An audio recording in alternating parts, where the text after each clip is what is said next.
Hi everyone, Paul here with my update, 4 years old, of my reef aquarium. I got a lot to talk about.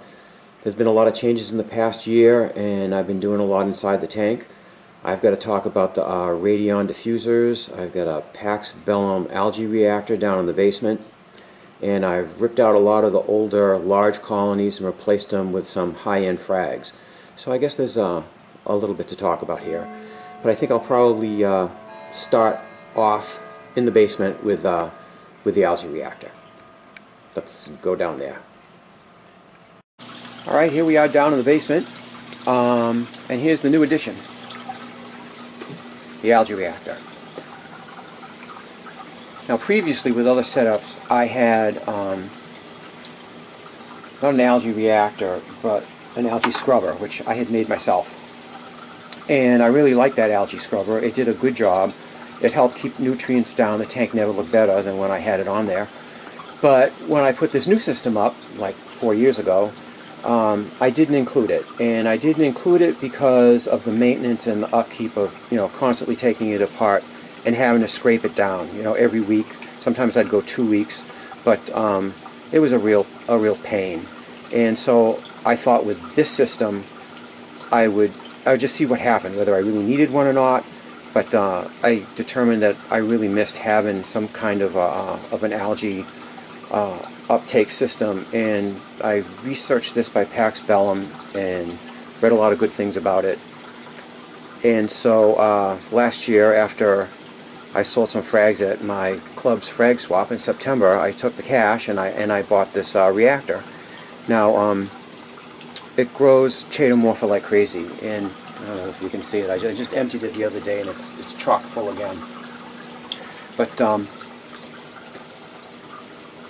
it's pretty much proven, if you watch some of the videos on YouTube, that chaetomorpha does a really good job of lowering your nutrients, in your tank.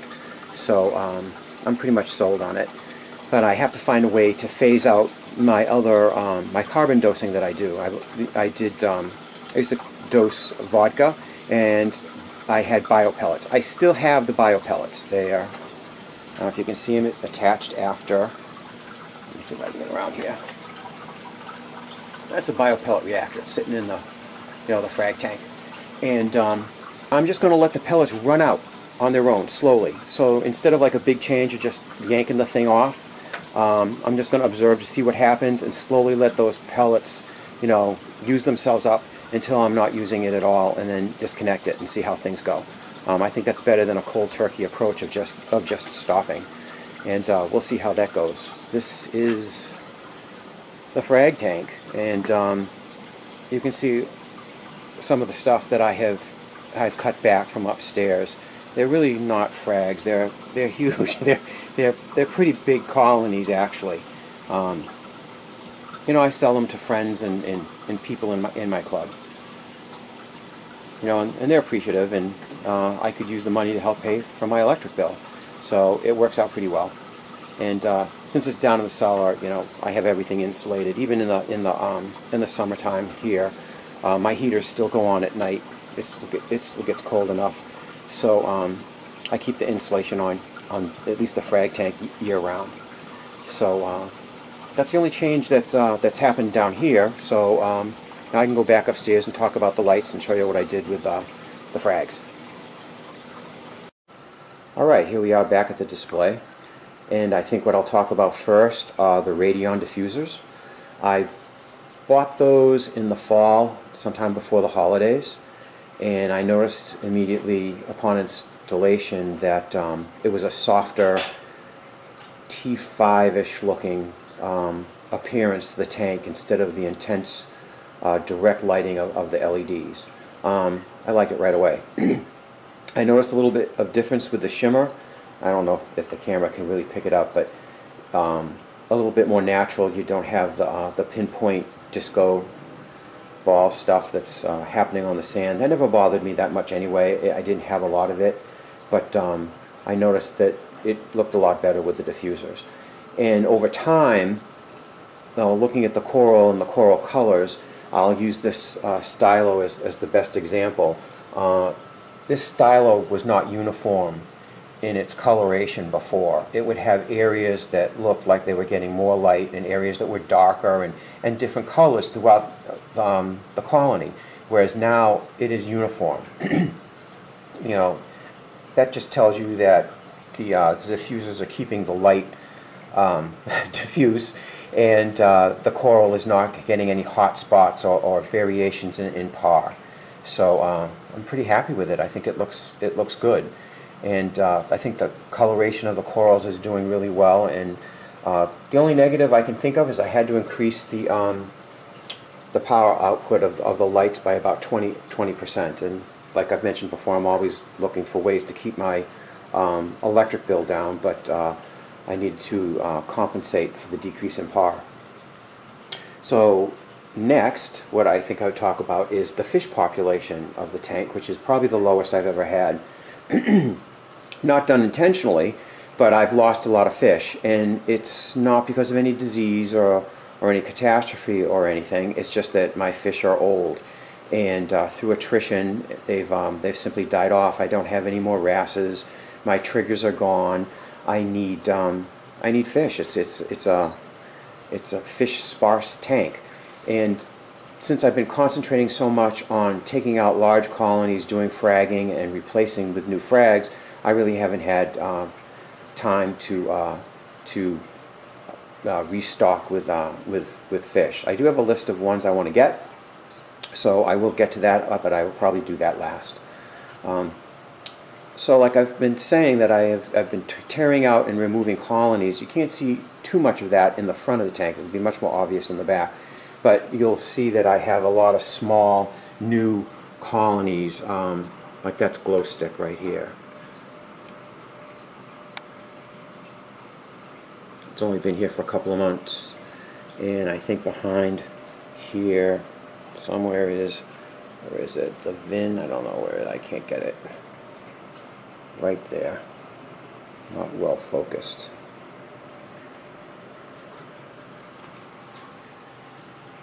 And I have an orange passion that's doing really well over here. It has good polyp extension. It's growing. That's going to look nice, and I gave it sort of like front and center real estate in the front of the tank. Over here I got a red devil narsuda. It's probably growing the best of all. It's already covered its frag plug and has reached the rock, so it's growing leaps and bounds. And I'm looking for lighter hued corals. I have a lot of dark blues and purples in here. I think that's something that LEDs do well, is bringing out intense dark colors. So I've tried to stay with the frags with some of the lighter colored corals. My zoanthids are back after being eliminated by the filefish, and they've grown in really well. More intense blues.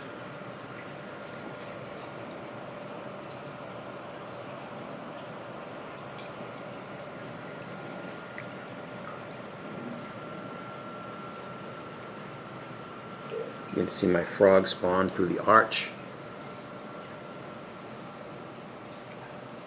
My elegance isn't too happy today.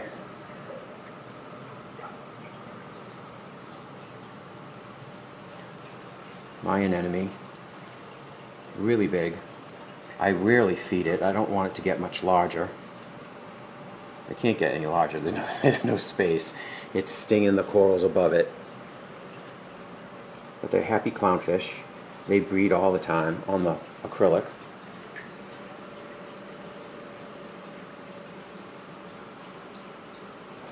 This is an Aussie coral. It's a slow grower, but it has beautiful color.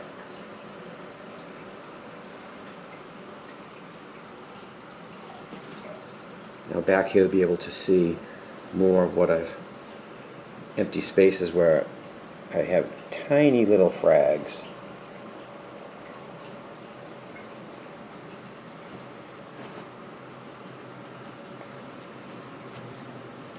This is Greg Hiller's Aquamarine Jewel, a slow grower in my tank. I got it almost 4 years ago, and it's not It's not a really huge colony, but it's nice looking, and it's not a coral that you see too often anymore. I think Greg even lost his, so.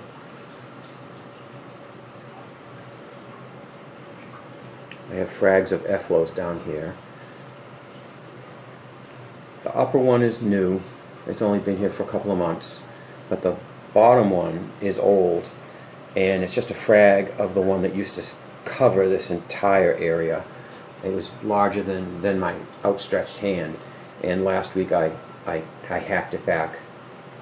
I wanted to make some space. It was hard to do because although it wasn't a particularly colorful coral, its form was really beautiful. It's like what you would see out in the ocean. It looked nice, but it was just too big. These corals here, this stylo, I actually had to take the lights off the top of my tank to get the basketball-sized colony out to frag it down to this. And I think if you noticed in the frag tank downstairs, there's lots of frags of this coral. The same with the bird's nest. Pardon my dog. This is the ORA Grubes Gorgonian, which I really like. I get a lot of frags of that. It's great for seahorses. I think that's where, you know, a lot of people like to have it because their seahorses can attach to it. But I like the movement that it provides for the tank. I naturally don't have seahorses in here.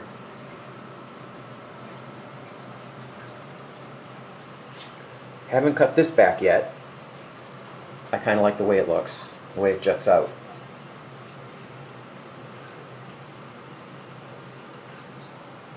That's a pink lemonade.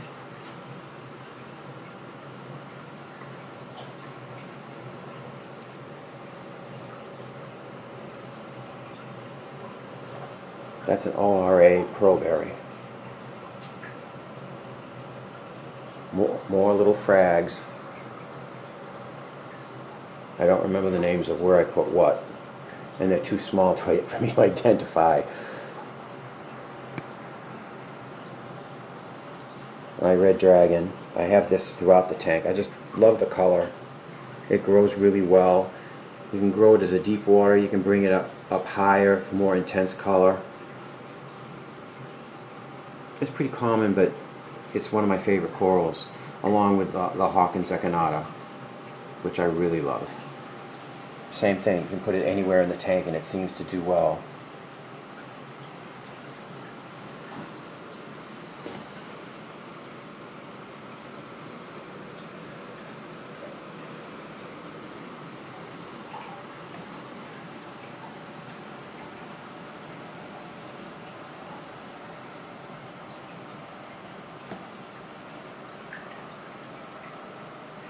This is my candlelight acro.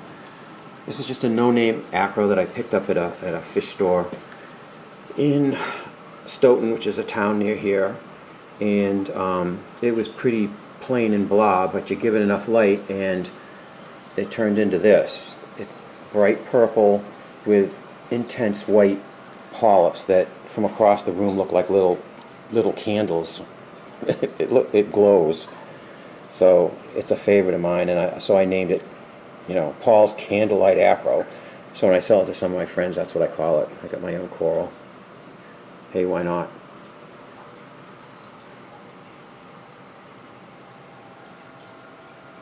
All in all, things are doing well. Definitely a tank in transition with all the stuff I've been doing, but I like to keep busy. Keeping busy with the hobby keeps you from getting bored, and you know, boredom is not a good thing.